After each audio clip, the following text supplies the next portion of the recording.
Hello there, my name's Neil David and I'm the host of Eurograps Express, the podcast exclusively dedicated to the wrestling of Europe. If it's wrestling and it happens in Europe and it's good, we talk about it. Whether it's RevPro, Progress, WXW, Passion Pro, Pro Wrestling Chaos, Pro Wrestling North, we don't care, we talk about them all. If it's good and it's exciting, I want to share it with you. We're on the Voices of Wrestling Podcasting Network. Check us out on the feed. Check us out on Twitter at EuroGrapsEXP. And join us for chat about European wrestling and a little bit of chat about cheese. Hopefully see you there.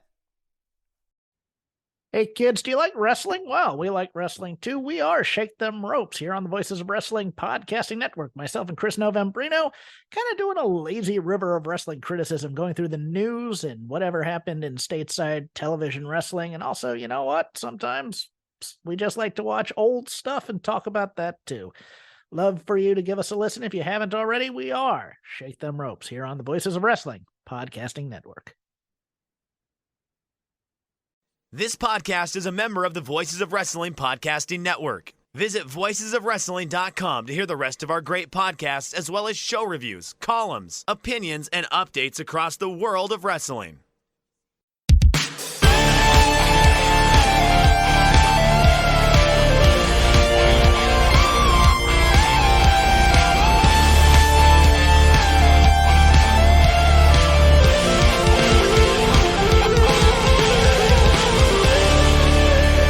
Welcome back to another episode of The Good, The Bad, and The Hungee here on the Voices of Wrestling Podcasting Network.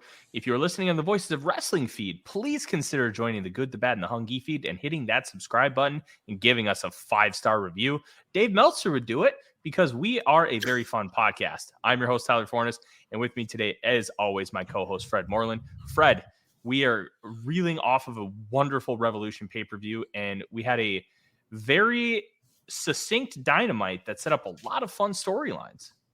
Yeah, it was a nice little setup, and it'll be interesting to see where things go from here. I thought it was fairly benign in terms of in-ring. Like, I thought there were a number of pretty good matches that I would recommend to someone if they're looking for stuff to watch, but nothing that I thought was great by any stretch. But all in all, I thought it was a pretty fun show.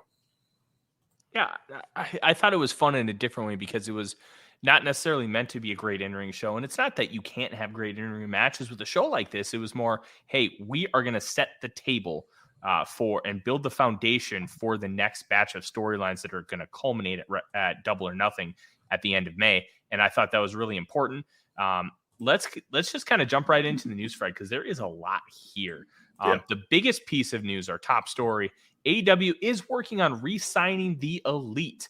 Sean Ross Sapp reports that the WWE, shocker, is also interested in signing the Elite. I don't read too much into this. It's their contracts, I believe, when they initially signed them, they were 4 or 5 year deals, and they're kind of coming up. And then obviously you have Kenny Omega's deal getting told because of the injury time, which is a very, very standard practice in this business. Mm-hmm. Something WWE used to do all the time. In fact, they did it to Daniel Bryan, and they've done it to multiple other superstars. And I just said superstars. Somebody kill me. Professional wrestlers. Sports entertainers in the JAS's case. But yeah, well, they're different. That's a gimmick. I need to be ungimmicked from all my time watching that crappy promotion. But it's relatively normal. And I don't read anything into this.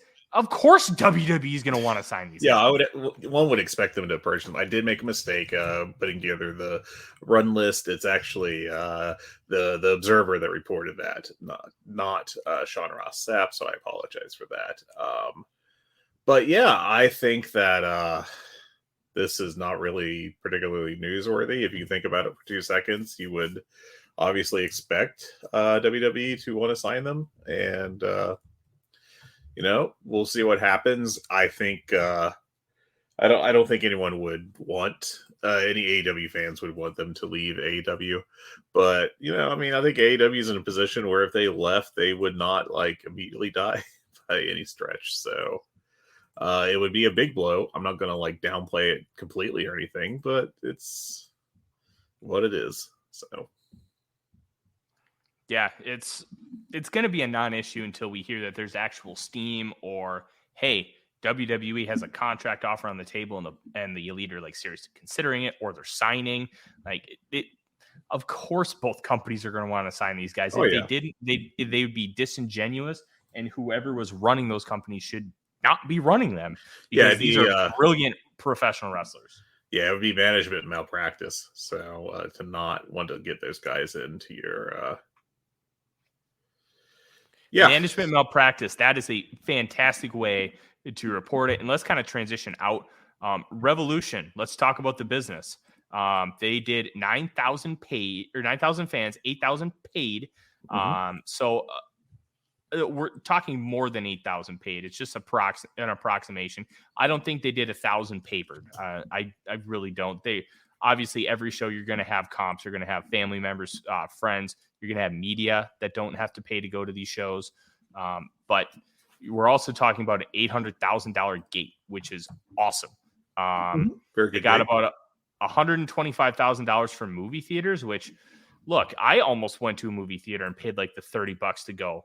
But I have a way to get them for free, so I am not going to say no. But the movie theater experience, I know, friend of the show and the network's very own Suit Williams has gone to the movie theater. He says it's really cool to be able to watch it with other wrestling fans, and you get to see on the big screen with the surround sound. That sounds pretty awesome. The return of kind of the closed circuit deal. Meltzer expected to get around 120 to 129,000 pay-per-view buys, which is a surprising number because Tony Khan at the presser projected that it was going to get 130 to 140, and he felt that's where it was trending. Now, obviously, things can change, and you're not just talking. This is straight pay-per-view buys. This is not necessarily including overseas and some digital too. So we're not going to know for sure what this number is for probably a couple of months, but I was a little surprised that Meltzer came in under Tony Khan. Yeah, and I guess we'll see. You know, it always takes weeks for this to play out, but I think that's a pretty solid number. It's roughly about what their last pay-per-view did. It's not, it's not at their high point, obviously, but as far as like a lower, like a not the highest level success they've had, it's solid. It's fine. So. Yeah, it's one of those things. I thought this was a successful pay-per-view, especially with the build being really weird. Of the 407 people that reviewed Revolution, I just thought this was funny. 6 of them gave it a thumbs down, 2 in the middle, 399 up. Look, if you gave this show a thumbs down, I just want to be very clear. Fuck you. How in the world can you think this show was bad? Now, if you had expectations that were so sky high, it'd be taller than the Empire State Building, you don't think they met it? You're just absurd. This was an incredible show. You know what? All 6 were probably Raj Giri and his alternates, like his burners. That's the only real explanation here, because this show was tremendous. And you can argue, is it one of the best shows of all time? Because we talked about it on our review, that this is arguably among the 5 best pay-per-views in American history. And AEW has 3 of them. We're not trying to be hyperbolic about this company. This company is that good at pay-per-views. Yeah, they really do a great job with basically match quality and show quality, laying out their pay-per-views.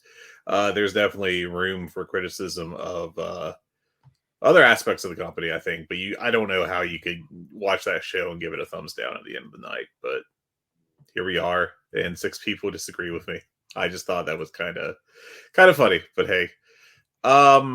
Yeah, so that overall a very good response to it, though.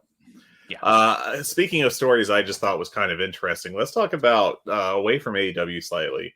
WWE is trying to open up gambling on their shows.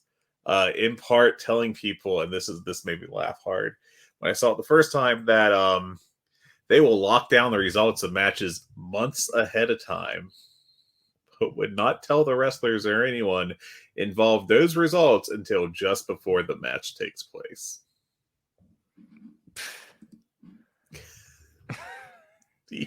I'm sorry. Hold on. What? Yeah, that's what they told them. That was from a CNBC report. Listen, man, anyone who has paid attention to Vince McMahon and creative and Mr. Mustache himself is backstage this week. Buddy. Oh, poor Odie. He just fell off the couch. Are you okay, bud? Oh, Odie. Oh. He looks okay. Come here, Odie. Is he okay? I think so. He fell off the couch. He was adjusting. Yeah. Okay. We should be good. I apologize. Odie, my wonderful 8-month-old French bulldog, was adjusting on the couch and just slid right off. But let's transition back to this WWE thing. What a bunch of horseshit. And hey, you know what? We talk about professional wrestling and being a business of liars. This is brilliant. This is a complete lie. They've done switches literally minutes before the show starts. It feels like WCW Nitro at the end. We're like, oh, we don't even have a script right now. What? And there's that little piece in the Monday Night War documentary, which we all know is half fabricated anyways, but where Tony Schiavone's like, I don't know what's next. We'll find out after the break. Because he is completely unaware of what's going on because they have no idea what's going on. And even the last couple years of Vince McMahon being in charge of creative, he would rip up scripts literally hours before the show starts and rewrite the entire thing. So the fact that like they actually had the gall to say this, like kudos to them. What's going to happen? Are they under oath when they're talking to Congress in this sense? If they are, whoa. Two, if anybody believes this, they're so naive. And it's just, this whole thing is great. Odie seems to be just fine though. He's sitting at my feet and taking pets. Glad to hear it.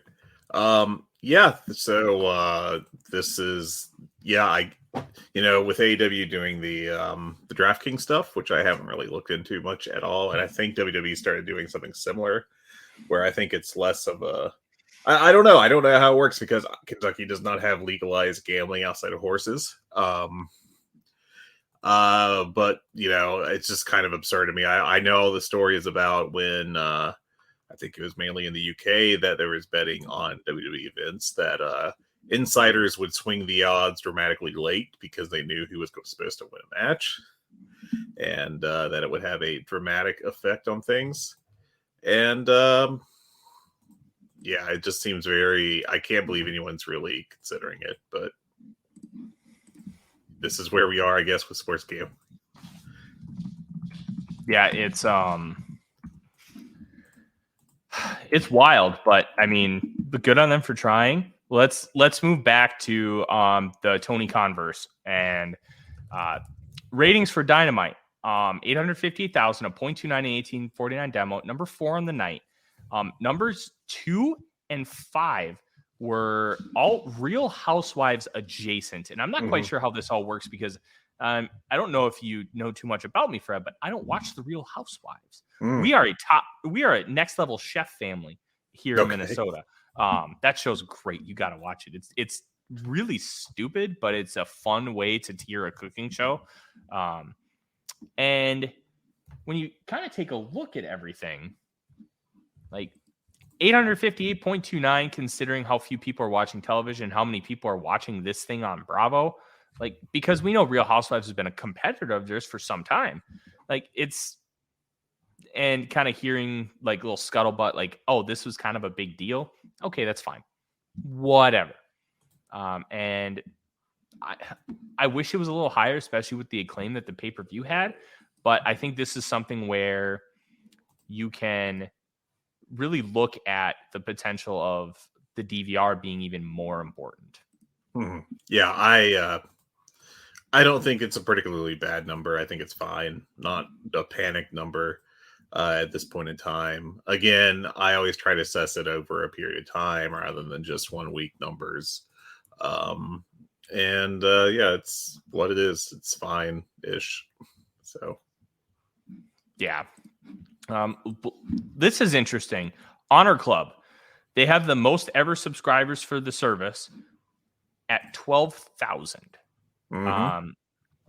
Now, obviously, if they were on any form of network television deal, they would probably be getting at least 400,000 viewers a week, likely more than that, because it's Tony Khan programming and they're utilizing a lot of wrestlers from AEW. But 12,000, that's not great when you're trying to sell a pay-per-view in a few weeks.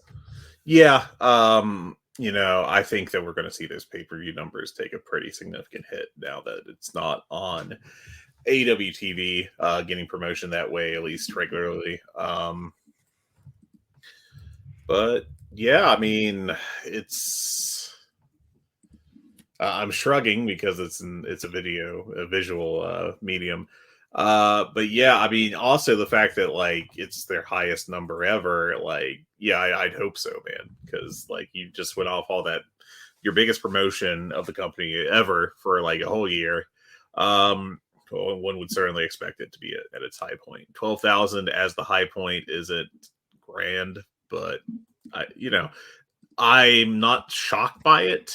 I think they would have hoped for it to be higher, but it's not. So we'll just see what Ring of Honor continues to be. It's going to take time to build it up, and obviously they really need to get it on a bigger platform than just Honor Club. I'm still kind of shocked that they decided to go that route instead of just outright doing YouTube.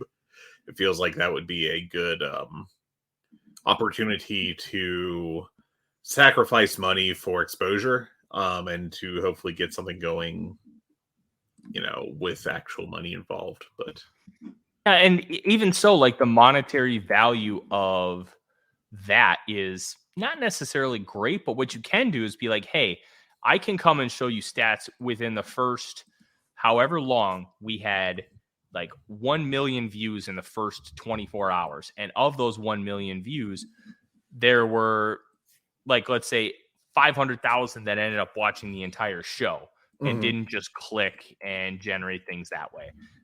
Like we have substantial data that shows that we would be successful. And with your market share and with what you have and good promotion, we could end up doing even better. And with Honor Club, like who is going to be impressed with 12,000 subscribers when you have New Japan Pro Wrestling fluttering over 100,000, when you have the Peacock, like the WWE Network was upwards of almost 2 million by the time it ended up merging over with Peacock. Like we're 12,000's fucking nothing. Yeah, it's very little. It does make me wonder, like, what does IWTV get or Fight Plus, these other smaller services? I doubt that any of them are in 5 digits. It'd be shocking if they were in the top half of 4 digits. But yeah, it's, I think there's some things that you could point at. Like, I don't know that it's really been promoted that big on AEW TV, which would help it. At the same time, I don't know if hey, come watch a main event of Athena versus Willow Nightingale is going to be a big bit, mover there. But I don't know, man. It's a very interesting thing. I'm interested to see where Ring of Honor is 6 months from now, and if it has grown any at all, because it's in a really tough position, I think. Yeah, it's hard for me to bury Tony Khan with situations like this because he's shown to be really, really good at having a structured business plan, sticking to it, and even within that structured business plan, being able to adapt on the fly. But the decision to only have it on Honor Club as a paid service off the bat, to me, feels like a mistake, and I would want to know more about what the plan is. And I think when he has that Ring of Honor conference call, I'm going to try and get access to, and if I can, I'm going to straight up ask and be like, hey, you mentioned Honor Club only has 12,000 subscribers. Considering it's your first real imprint of television for this company, why didn't you decide to at least put the first batch of tapings on YouTube to expose everybody to it, to try and use that as a selling point rather than just 3 pay-per-views? Because it feels like that's a much, much better business model than just putting it behind a paywall when nobody really knows what to expect. And oddly enough, the best way to get people to subscribe to your content is to give it away for free. Well, Because then they know what they're getting. You say that, but they actually have put their these first two shows up on YouTube for free. Oh, they did. Okay. Yeah. There's been no promotion. Yeah, I didn't know that until I had heard about the first one, I should clarify, but I just went and pulled it up. And yeah, they're both up there. I did not realize the second one was up there at all. Granted, I am dealing with like coming off power outages and being out of touch and catching up on work, but blah blah blah. But yeah, there it is.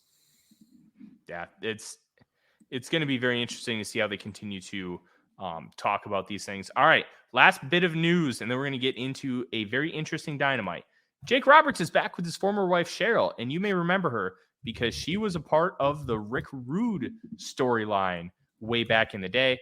Mm-hmm. Good for Jake Roberts. He seems to really have everything in his life on track, and considering all the demons that he's had to battle that are public, it's nice to see him in a really good place as far as what our public perception is. I just love that. Yeah, it's really cool stuff, and good for them. I do hope that they're both doing better and doing well. Yeah, it's interesting. I'm very excited to see what else is coming for Jake Roberts. I kind of miss him on AEW television. He was fun. Yeah, it was a different element, but I can also see, the argument you don't really need him. Just bring back the Murder Hawk. Damn it, I'm sick of not seeing. Was him he not with Archer on Rampage 2 weeks ago? Now, I'll be honest. That was the one I missed. Oh, okay. I thought he was that one. Granted, I could probably just look at my notes, but yeah, I thought he came out with them. Yeah, he came out with them. So, yeah, I guess that he's going to, at least for now, continue to be part of the act. Yeah, it's going to be interesting to see what happens. Let's get into the show, Fred, because it was an interesting one. And I don't say that in a bad way. The in-ring was good. It was all right. Yeah, it was pretty good. They advanced multiple storylines. They started new ones. And I just want to point out, I mentioned it a while ago. I initially thought it was going to be Dark Order versus JAS for Blood and Guts. It's going to be Dark Order, Blackpool Combat Club, and Blood and Guts. That's, to me, like, that's the only way. Like, oh, Adam Page says, I'm done. Well, then Moxley just beats the living shit out of his friends and coaxes him back in. This, to me, is the Blood and Guts match. Do you have an opinion on that?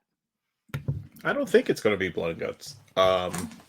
First of all, do we know for sure that we're going to have a Blood and Guts this year necessarily? Like, it's not like necessarily like WWE where you have like every year the gimmick matches on the schedule. Now, okay, so I'm projecting it because they scheduled 2020 to have a Blood and Guts in March, and then they had a Blood and Guts end of May, early June in 2021, and a Blood and Guts end of May, early June in 2022. I think I understand where you're coming from with the whole WWE thing, but with WWE, they have an entire pay-per-view surrounding a gimmick. Like, one of my favorites was TNA did Lockdown. Every match is in a steel cage. I thought that was fun. It was look, is it a little ludicrous to have like 7 straight steel cage matches? Sure. But it was fun. It was different. It was unique. And the 6 Sides of Steel was such a different style cage match than you would see in other promotions because of the 6-sided ring. It was fun for a couple years, and then it got really long in the tooth, especially once they introduced Lethal Lockdown. But it's one match. You're just doing one Blood and Guts match a year.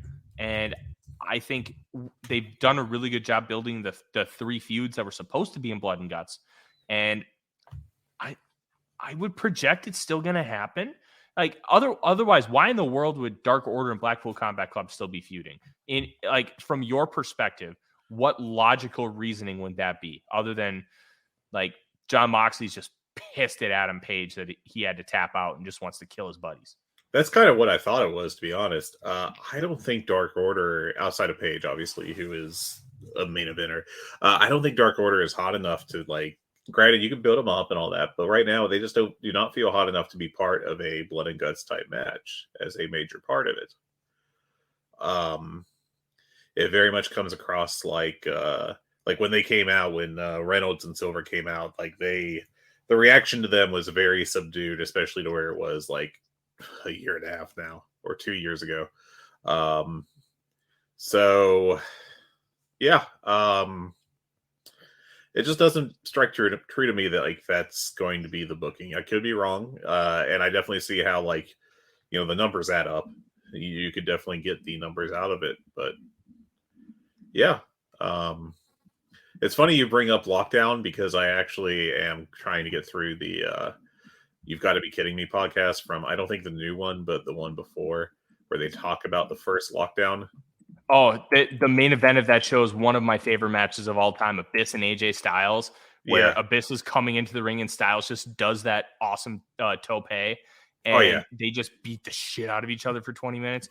Oh, I love that match. Well, apparently you have forgotten that the semi-main event was the Lethal Lockdown match in its debut. They debuted that in 04? I thought they debuted that in 06. 05 was the first one. And it had it where it was Team Nash, but no Kevin Nash because he had a staph infection. And it was BG James filling in for him along with DDP and Sean Waltman opposite Jeff Jarrett, Monty Brown, and the Outlaw. God, I will forever be pissed at TNA for ruining Monty Brown. They had a star. Oh God, I wasn't even really like actively following wrestling at that point in time. Like I was reading news about it basically on a regular basis, but I wasn't watching it. And like listening back to them talk about like the Monty Brown heel turn and it coming after the failed title challenge, it's so maddening to like hear them just blow this in hindsight 18 years later. But we've gotten pretty far afield, and you may have to talk about more Vikings getting cut or something. So let's get to the show. Yeah. I love You Got to Be Kidding Me. Because it's a great show. There's literally nobody on this planet that knows more about any singular subject than Garrett Kidney knows about total nonstop action wrestling. And it is, it blows my mind how brilliant he is with that promotion. It's truly special stuff in every positive way. And Liam's good too. He loves Malice, and Malice rocks. Let's get to the show though. We opened up, and I thought this was a very interesting match. Freshly squeezed Orange Cassidy comes out with Best Friends and Danhausen, but they go to the back versus Jay Lethal, and the refs kick Sanjay Dutt, Jeff Jarrett, and Satnam Singh to the back. Mm-hmm. This was very good. I thought this was a rather enjoyable match. Worked a different style than you would typically see, I think, from these guys. Yeah, I thought this was really good. Like, Jay Lethal is boring. Like, honestly, he is... I was going to try to be nicer and say consummate, but he's really technically sound. I think his moveset rocks. Like the Lethal combination is just such a great move, and it doesn't get any love necessarily, but I think it's just great. And dude needs to stop doing the lethal injection, because he's got to be 40, and like a back handspring. Like, dude, you're getting older, man. Like, preserve your body a little bit. Like, he doesn't seem to have any issues doing it at all, though. That's the crazy thing. You know what? Good for him, but I worry about like a long-term health and how that could impact him. But I'm also not a doctor. But what's most important is at the end of the match, Jay Lethal had been working on Orange Cassidy's knee all match. Orange Cassidy gets the win. Jeff Jarrett comes out, beats him up, and hits the guitar on the injured knee. Just great stuff. First time I'd ever seen Jeff Jarrett hit a body part with his guitar, which I thought was really, really smart. And they announced that this is going to be the last defense of the All-Atlantic title, and they will crown the new international title on the March 15th episode of Dynamite in Winnipeg, Manitoba, Canada, which looks to be a tremendous show. Obviously, two of the arguably the top 15 wrestlers of all time, Chris Jericho and Kenny Omega, and then if you ask him, also Don Callis, are from Winnipeg. And that's going to be a rocking atmosphere. And we'll get to that in a little bit. What did you think about the name change? I mean, it doesn't really make much of a difference to me. I think it's kind of the same deal. I know I joked around a little bit about the All-Atlantic, like encompassing or featuring flags on its belt design that did not include, included companies that did not border the Atlantic Ocean. An extremely nerdy thing to complain about, but it's also a little funny. International's fine. I don't have any particular strong takes on it. It's just like, all right, cool, we're here.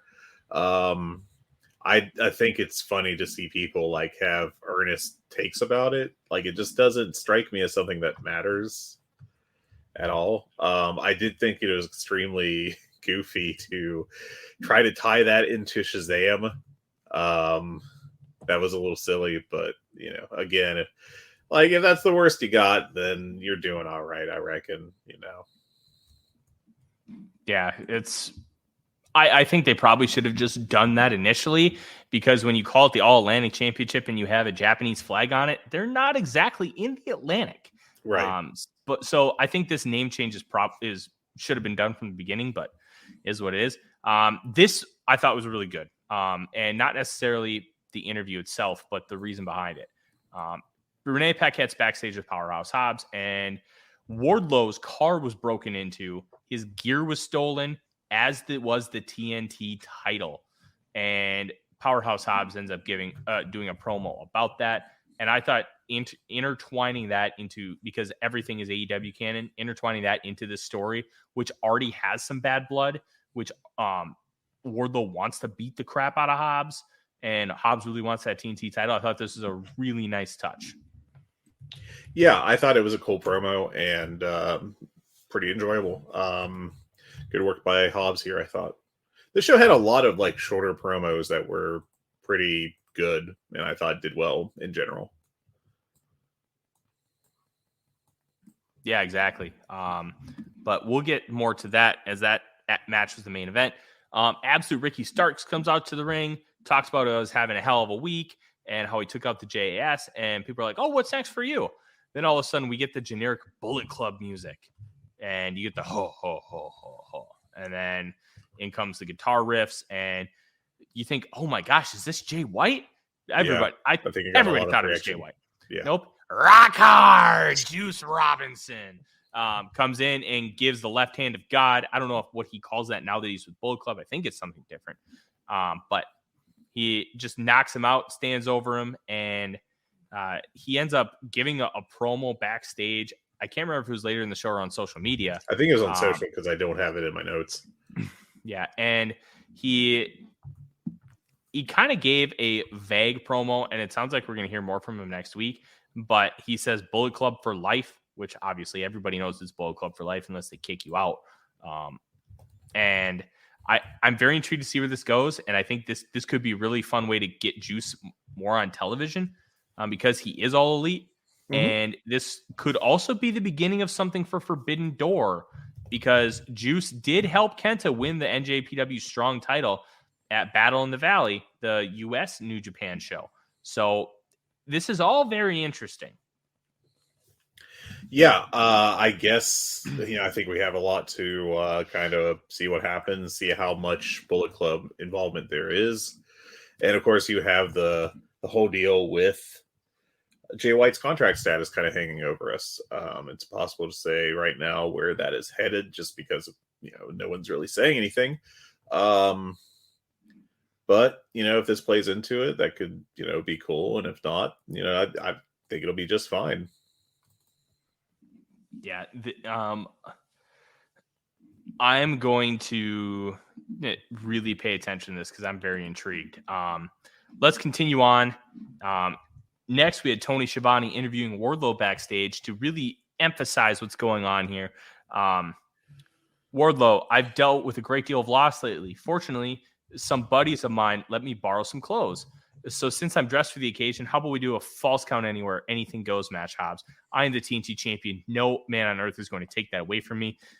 And he also said before he kind of monologued a little bit that first I just want to beat you and teach you a lesson. Now I want to kick your ass. And I was really excited for this main event because I am a big Powerhouse Hobbs guy. And I thought this could have been really, really good. And we'll get to that here coming up. Yeah, I thought this was another nice little promo. Again, I think that the considering the limited time period they had for the storyline of Hobbs and Wardlow, and I don't know that they're done with it. We'll see. Could go away again for a little bit. But I thought they did pretty well with it. Yeah. Next, we had Ruby Soho coming out, and she was being interviewed by Renee Paquette. Listen, I will give AEW this was actually credit. Oh, this was before. Never mind. I'm wrong. Never mind. They are getting their money's worth out of Renee Paquette. She is not doing a little bit for this company. She's doing a lot of on-screen time, but she's also really good. So whatever they're paying her, they're getting their money's worth. And Ruby Soho, I thought, gave a really good rendition of that "You People" promo we always hear in WWE. Like, was it a "You People" promo? Yeah, but it was a good one. And there's a lot of truth intertwined there. It wasn't a bunch of convoluted bullshit. She was just straight up, and I thought this was really well done. Yeah, I thought this worked pretty well. I wasn't gaga over it or anything, but I thought it was a solid example of this type of promo. And worked pretty well. However, I thought the match was pretty dire. Even when you consider like, oh, well, it's a, you point at it as mostly an extended squash, but I thought it was rough. Yeah. Look, Sky Blue's got a good look. She's a plucky babyface. She's not there yet. She needs time. And I really think she might be best served just being shot down to ROH. And like, maybe she needs like a couple years there and just grind. She's young. She's 23 years old. I thought she was 19. But like, she's so young. There's time. It takes a while for you to get used to the timing, the rhythm, being safe, and being able to put together constructive matches that are cohesive. Like, she's not there yet, but you can tell she has talent. Yeah, but I thought tonight she looked particularly rough for some reason. Like, it just did not work. Her offense, I thought in particular, looked pretty bad when she was taking over an offense against Ruby. Yeah, and I thought Ruby was fine. Yeah, she wasn't her best performance, though. I chalk a lot of that up to Sky. But yeah, I think she's been doing well recently. That Ruby has, and this was fine. Mm-hmm. What I found interesting is at the end of the match, Willow comes out as they're about to spray paint Sky Blue. And she gets in Ruby's face because obviously they had that really weird pairing together. That kind of worked. They won the street fight against TJ. And what I thought was a really nice touch is Saraya and Toni Storm casually just sneak out of the ring and just kind of like, all right, we're going to let Ruby do her business and, deal with Willow however she needs to. No. They slowly walk away and then they sneak up behind her and knock her out. And then they end up spray painting her too. I thought that was a really, really nice touch and a good way to continue to gain the right kind of heat. Yeah, I agree. I thought this worked out pretty well. Yeah. All right, let's continue moving on because the Vikings are destroying my freaking day. Renee Paquette was backstage with a, quote, battered Hangman Adam Page. Page is like, physically, I've been better. But he had a hell of a shiner. Oh, yes, he did. But in my mind, my heart, my soul, all is well. Sunday, I let that heart blacken, but let that serve as a warning. I've given you a lot of flack for these interviews, but I owe you apologies. I owe you an apology, Renee. As for Mox, I'm finished. That is going to be interesting later on in the show, and we will get to that here in a little bit. FTR comes out with Dax Harwood and Cash Wheeler to be interviewed by Tony Schiavone. Look, they get hyped up babyface promo. And they shit on the Guns. And they also put them over at the same time. And we're going to get a feud here. Yeah, I thought this was set up well. And it was a good return promo. And I liked this well. I thought it was good work by FTR. They really let Hair do the talking, Cash Wheeler. And I thought he did a great job for the, his part of the promo in particular. Yeah. All right, let's continue on. Renee Paquette is backstage with TBS champion Jade Cargill, talking specifically about being undefeated. And she's like, I'm undefeated, 53-0. Seeing as how we're going to Canada next week, why don't we bring out the best opponent that Canada has? And rumors are that a certain Impact wrestler has her contract expire. How do you feel about Jade Cargill versus Taya Valkyrie? That is a match that could happen on the television. Look, I've never really been much of a fan of Taya.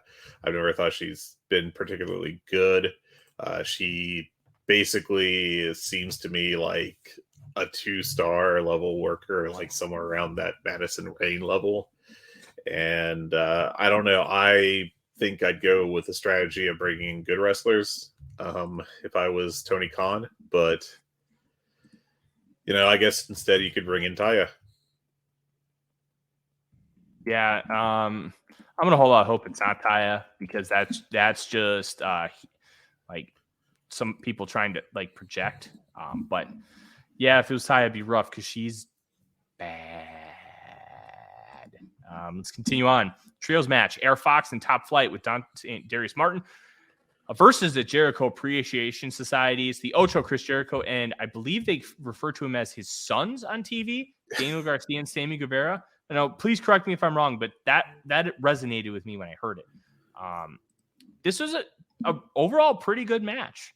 Yeah, it didn't last super long, but they got some fun stuff in. I like how Darius has kind of become the power element of Top Flight, really utilizing a lot of like suplexes, less aerial stuff, and let Dante just be the stupid high flyer. I think they're really finding a groove, and I hope that they can get a tag team title run here within the next year or so.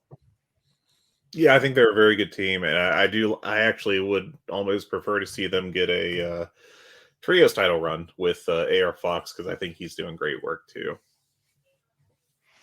Yeah, AR Fox, great addition. That's the kind of veteran you want to bring in. That's just going to come in and be stalwart and be able to put together good cohesive matches, and a guy you can beat like a drum, because Air Fox is just going to go out there and entertain you. He's going to give you 3.5 to 4.25 star matches every time, and it's going to be fun, and nobody really cares if he loses. Kind of the same way when Bobby Fish came into the company. You can beat him like a drum because you really don't have anything for him. He's just going to give you good in-ring work, and I think this is kind of the same thing, and I like how Tony Khan is using some of these guys. Yeah, I think that AR has been a great addition to the kind of mid-card area where he is right now, and I think it's worked out great for AEW. It has worked out great. This is where things got interesting.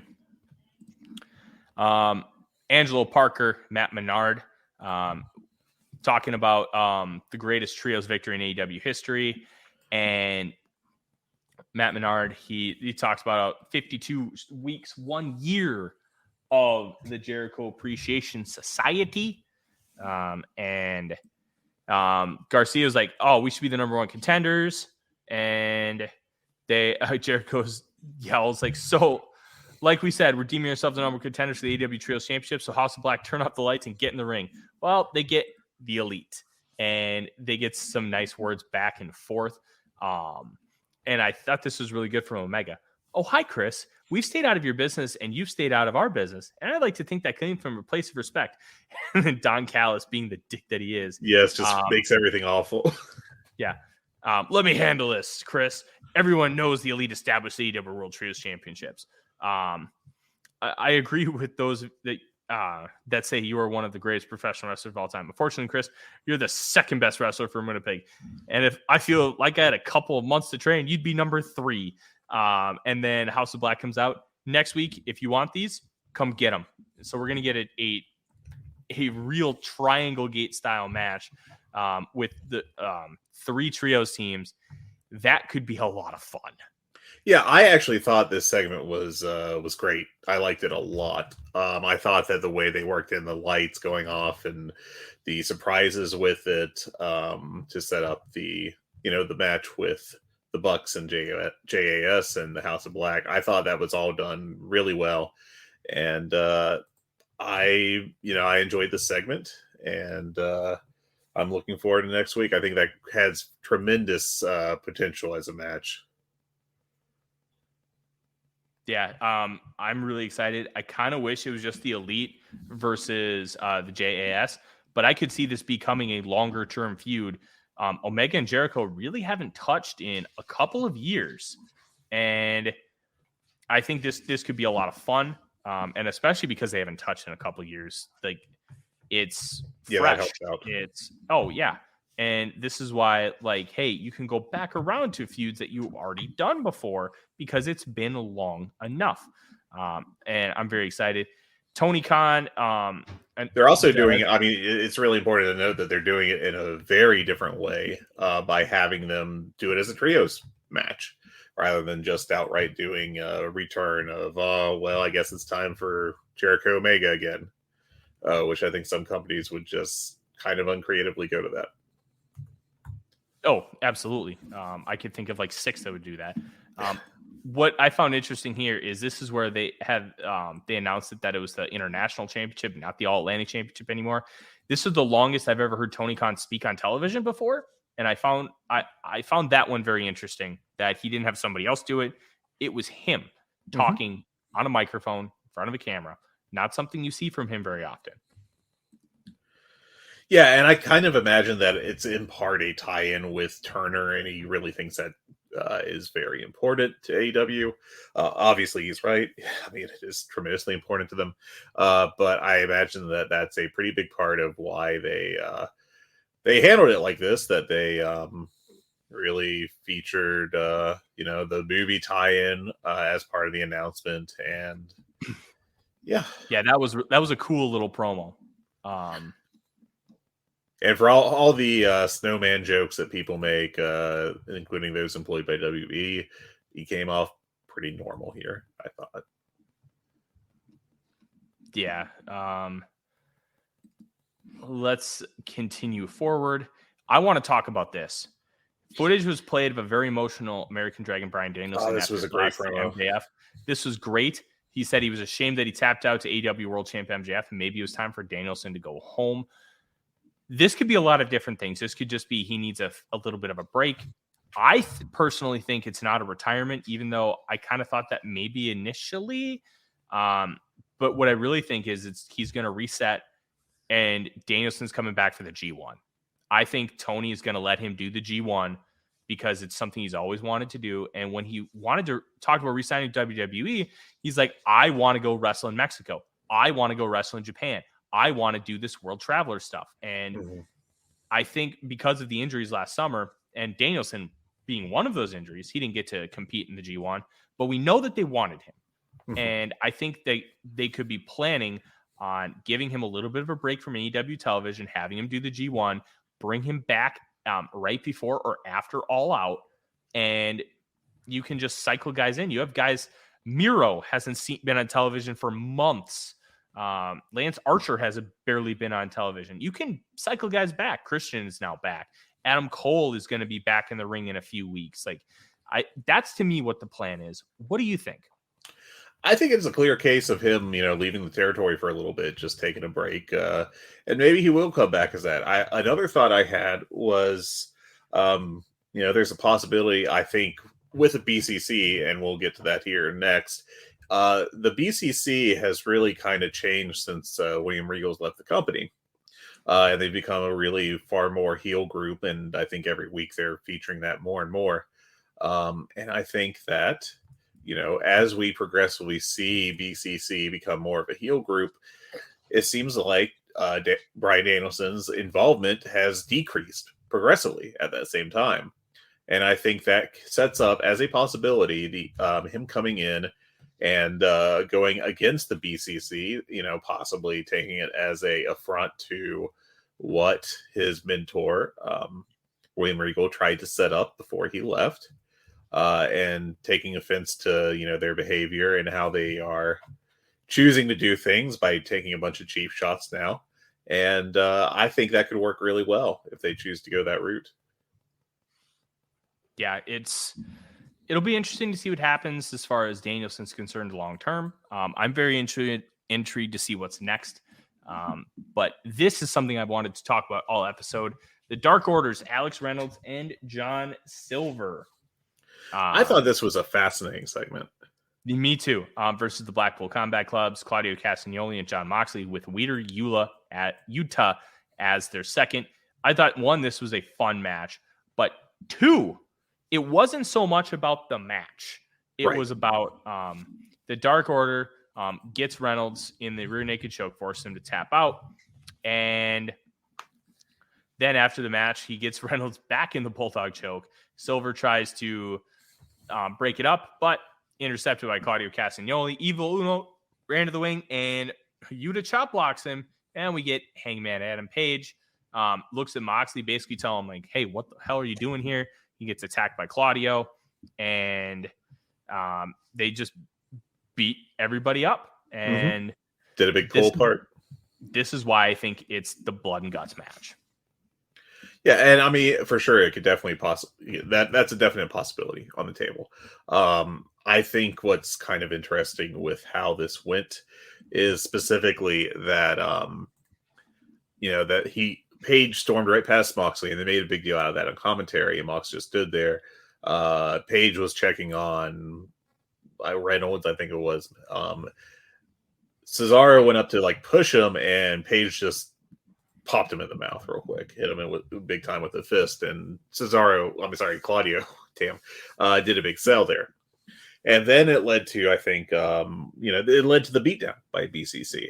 And I think that we have progressively been seeing these guys become more and more heel, like, over the past few weeks. I think a big point was that tag match that Claudio and Yuta, or actually the singles match Yuta had a week or two ago on Dynamite, where Claudio came out and was encouraging him to be basically a real jerk. And I don't know. I think I like how this is progressing, and I would like to see a lot more of this. I don't know where the Dark Order will fit in long term exactly, because I think there's a lot to say about that.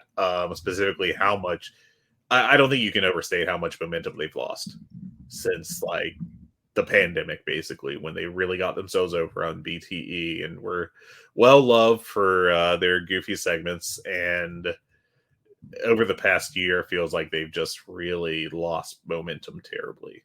But now they're getting involved again in a major storyline, and I guess we'll see where this goes. And part of that loss of momentum was self-inflicted, because I remember that like John Silver was getting a little bit of a push for a short time, and they had him go out to cut a promo, and it was just extremely cringe. Just a real failure. This was like 6 months ago now or something. And he kind of disappeared from TV after that for quite a while.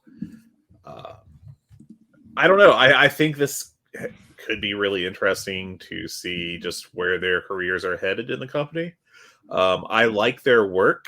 I enjoy them on BTE when I watch it, but I also think a lot of what they do on BTE does not convert over to like AEW Dynamite or Rampage. But yeah, I mean, we'll see what the direction is and who gets involved. I think this ends up being blood and guts, but I also think that there's so much ambiguity with the situation that we genuinely don't know what's going to happen. And there's a lot of room left to play with before we get to any kind of resolution. Yeah, my favorite word right now is ambiguity, so expect to hear that a lot over the next few weeks. Let's continue on. Backstage with the Acclaimed is Renee Paquette, and they get interviewed by Matt Menard and Angelo Parker, offering them to basically join the Jericho Appreciation Society. And Anthony Bowen's like, no chance. And Caster's like, we're on TV more than you. Yeah. They walk away with daddy ass. Nice line. Yeah, I enjoyed this, and I think that this could be very entertaining. I'm hopeful that Menard's back to ring shape because he wasn't for a while, especially with his arm. And I guess we'll see. I'm not particularly enthused about what we have seen from him over the past month or so, where the appearances of the team has been pretty limited in what they've done and what he has done specifically.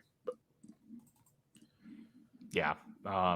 This is where we get to the main event, Fred. Oh, you're not going to mention... Oh, did we already talk about Jade? Did I forget about that? Like the thing... Yeah, we talked about Jade. Yeah, we did, because we buried... I'm sorry, I forgot about us burying Taya. Taya is still bad. Yeah. Just a passing shot there for no good reason. Yeah.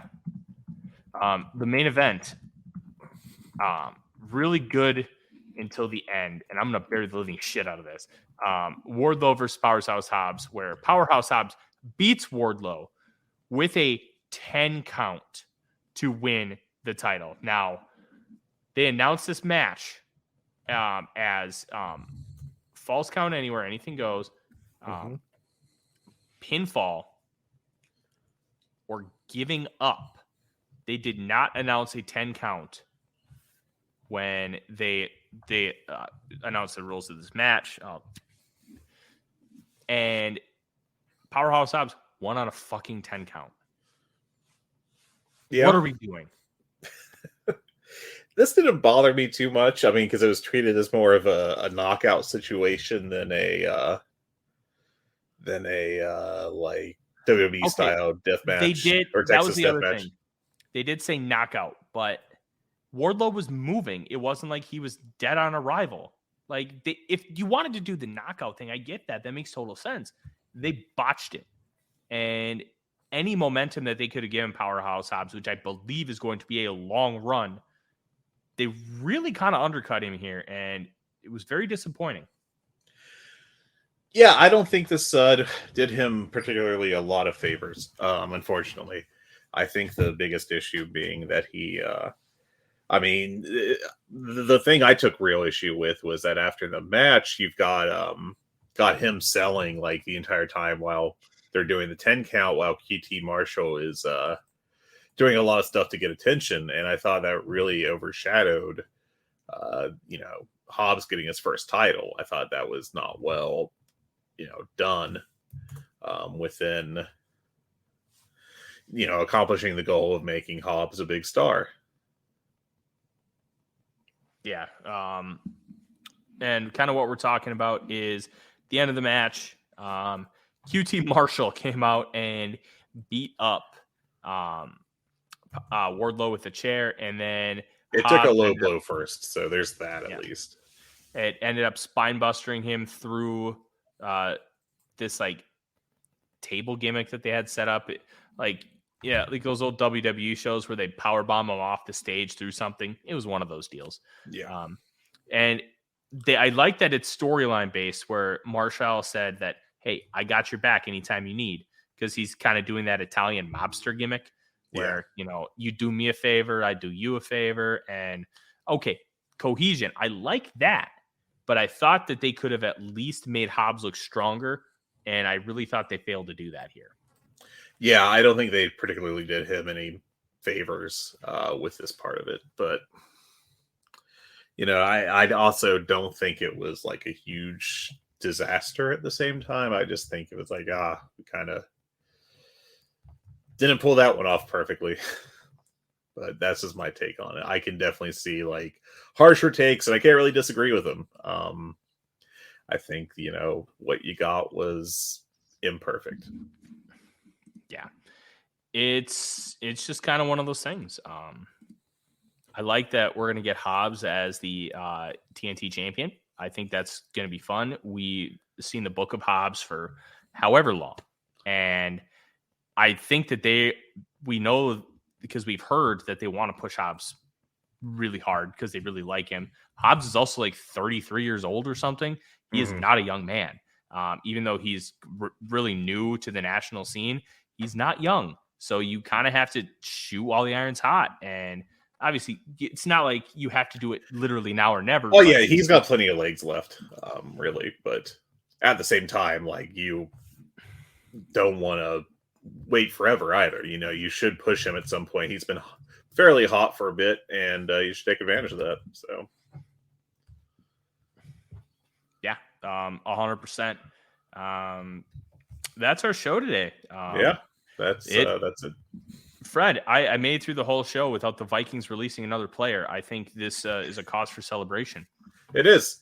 Any show with you is a cause of celebration, Tyler. Oh, you're so sweet. Oh, I like the show overall. I think it's setting up some really cool stuff going forward. I think next week's show should be really cool. We've got the JAS Elite House of Black match, which has potential to be like one of the best matches of the year, or at least one of the best TV matches. And Mox and Claudio and Yuta against Evil Uno, Adam Page, and the returning Stu Grayson, which is cool as hell. Mm-hmm. And the MGF Rebar, Bar Mitzvah, I can talk. Could be a really good segment. And Jade Cargill will have a match, which will happen. So, did you also see the hematoma that he had under? Oh my God, his eye looks awful, man.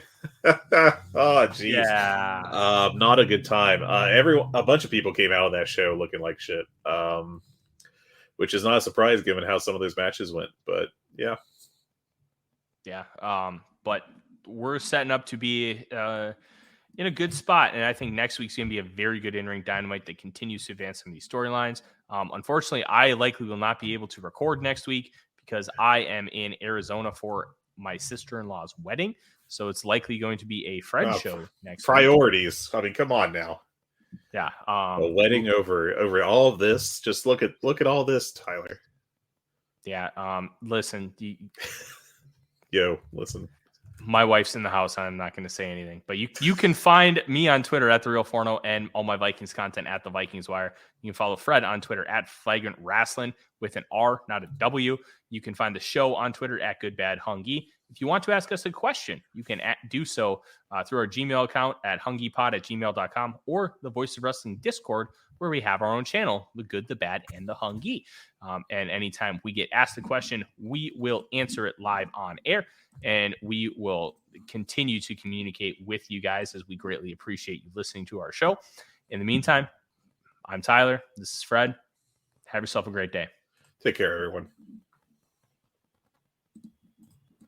Hola, my name is Ricardo. I am the host of the Lucha Jovers podcast here in the Voices of Wrestling Podcast Network. We are a Spanish-speaking show dedicated to discussing and analyzing pro wrestling from all across the world. From AEW to CMLL, we talk about American wrestling, Japanese wrestling, and of course, Lucha Libre. If something big happened in the pro wrestling world, we will talk about it. So if you know Spanish or have a friend that knows Spanish or want to practice your Lucha Libre pronunciations, go listen to the Lucha Jovers podcast right here in the Voices of Wrestling Podcast Network. Nos vemos por ahí. Hi, I'm Case Lowe, co-host of the Open the Voice Gate podcast. The one question I'm constantly asked when it comes to Dragon Gate is how do I get into the promotion? Well, stop asking and start listening to the Open the Voice Gate podcast, released every Wednesday on the Voices of Wrestling Podcasting Network. For exclusive news and show reviews, look no further than the leader in Dragon Gate coverage, Open the Voice Gate.